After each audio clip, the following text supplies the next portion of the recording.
Doesn't it suck when you spend all this time doing your hair and it just won't hold a curl? It's annoying. Today I'm going to demystify why your hair won't hold a curl, and then I'm going to give you some techniques on what you can do to fix the age-old question of why the hell won't my hair stay curly? Let's start with the reasons why. Reason number one is moisture, and now moisture can be categorized into several different subcategories. The first subcategory I want to talk about is hair moisture. So if your hair has too much moisture in it, it's not going to hold a curl. Now, when we talk about moisture, we have to talk about hair in two different ways. We have the hair that's dry, damaged, that's been through a lot of heat processing, that's been through a lot of chemical processing, and that also has a lot of texture. And then we have hair that's very fine, that's very healthy, that's very silky, and that hair can be placed into a different category when we are talking about moisture. Now, if you fall into category one, then you obviously need to put some moisture into your hair. And if you don't put moisture into your hair,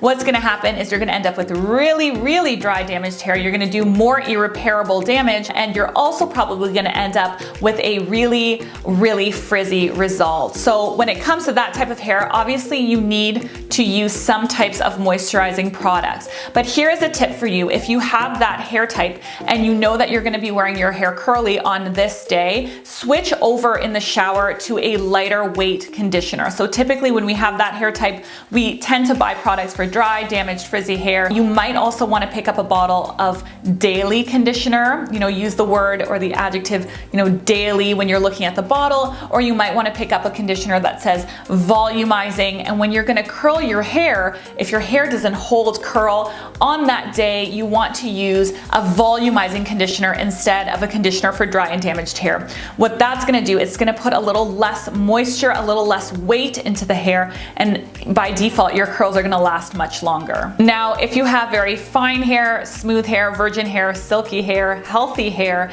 then you fall into a totally different category. So in general, you really shouldn't be using conditioners for dry, damaged hair, or ultra moisturizing conditioners anyways, because your hair will lay really flat.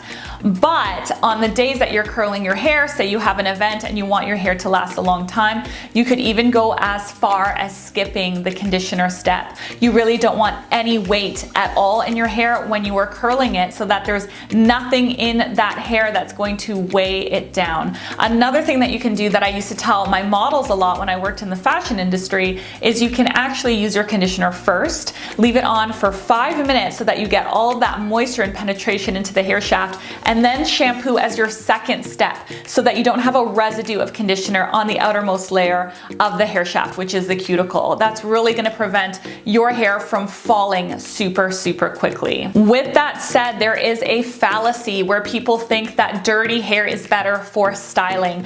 I do a lot of bridal styling. I do 60 to 80 weddings every single year, and I'm going to tell you that I hear this time and time again. Sometimes when we are doing updos and we need a lot of texture and grit, 1 day old hair can be good, but when it comes to wearing the hair down with waves, with shine, with curls, we definitely want freshly washed hair. We don't want hair that has any oil in the scalp, because that's going to weigh it down, and we don't want hair that's dirty, because that's also going to make your curls drop. And that brings me over to styling products. So when we are using styling products, we want to stay away from any smoothing creams, any hair creams that are emollient. We definitely want to stay away from styling oils like Moroccan oil or argan oil, anything that's going to add weight to that hair shaft. You want to stay away from anything that's going to make the hair heavier, silkier, or more dense. The second type of moisture that can really kill your curls is atmospheric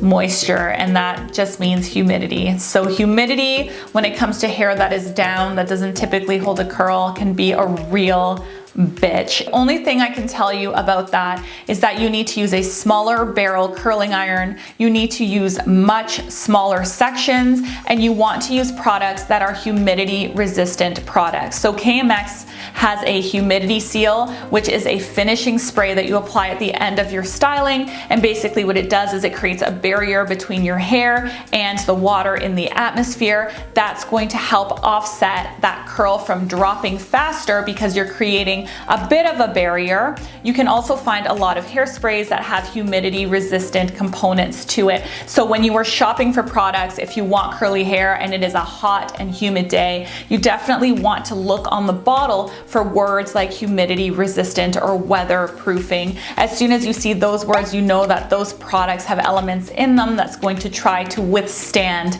you know, the outside forces. Another reason that has to do with moisture is that your hair is just too darn healthy. Your hair is too moisturized. So what that means, if you have really healthy hair, if you have virgin hair, is that the cuticle layer, or the outermost layer of the hair, which looks like shingles on a roof, is laying super flat and super tight on your hair. Now, when we are trying to manipulate the shape of hair, we need to get those cuticle layers to lift. We need to get into the hair. And if you have like a bunch of little soldiers lined up on your cuticle layer, not letting anything get through, you're gonna have a much harder time holding styles. So what can we do about that? Let's just damage the hell out of your hair. I'm just kidding, we're not gonna do that. But if you needed a reason to get highlights or a balayage, if you were unsure, you're on the fence, if you want to do more curly or wavy textures, it is a good option to allow you to have more styling capabilities if you have that soft and silky hair. All right, reason number 2 is your haircut.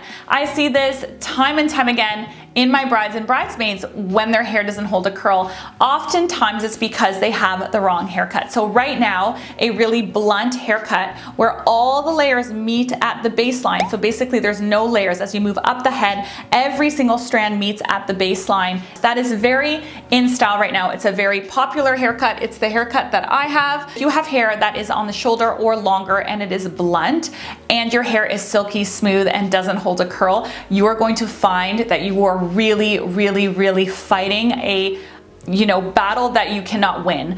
At that point, the hair is so heavy and so dense that even if you take away some of the moisture elements, you're still gonna have a hard time keeping that curl in place because of the weight of the hair. It's too heavy, it's going to take that curl and it's gonna drag it right down with it. A way to get around this is to add layers into the haircut. And now I know that shorter layers aren't as in style anymore, so you definitely don't need to get short layers. That is not the only way to fix this issue. Even getting a few face framing layers or long layers throughout the back is going to give that weight removal that you need to lift the hair up and maintain its curl and shape. So now that we know the reasons why our hair isn't holding the curl, let's talk about some actual techniques that will help you hold it longer. So when it comes to hair prep is a very important part of any styling that you do, and that's what you do before you even start using your hot tools. When we are working with wet hair, it's a really good idea to use a mousse or a fluffy style product with air in it. That's really going to give your hair a little bit of grit right in that wet phase. So when you are blow drying it out, you're creating a little bit more texture when it is dry. After you blow dry your hair and you are at the dry stage, you can prep the hair even further. The first thing you want to do is you can use a dry shampoo. So this dry shampoo is by Batiste. It's incredibly inexpensive. I will leave links to everything in the description box below. Now that we are ready to curl, we want to spray each section with a working spray or a flexible hold hairspray. This is really important. Now that we have prepped, let's talk about the actual curling process. The first thing I want to talk about is the size of the barrel. The bigger the barrel, the more wavy the hair. The smaller the barrel, the curlier the hair. The most standard barrel size that I see people using is the 1-inch barrel. That gives you a nice curl. It's not wavy, but it's not super curly. If you tend to have hair that drops really quickly, you're gonna wanna start curlier at first because it's gonna turn into wavy hair over time. This seems really counterintuitive because a lot of people are really vibing the wavy look right now. But if you start wavy on hair that doesn't hold, it's going to go straight within about an hour. If you start curly, it's going to turn wavy within about an hour. So you have to kind of start with the iron that's going to give you the look you want over time and not, you know, the immediate result. Number 2 is the hot tool used. So I find that curling wands tend to drop curls faster than curling irons or flat iron curls. And the reason for this is because the heat is what's creating the curl, and the heat in curling irons and in flat irons is actually being penetrated from both sides. So the hair is sandwiched in the middle. The heat's coming from one side and the heat's coming from the inside.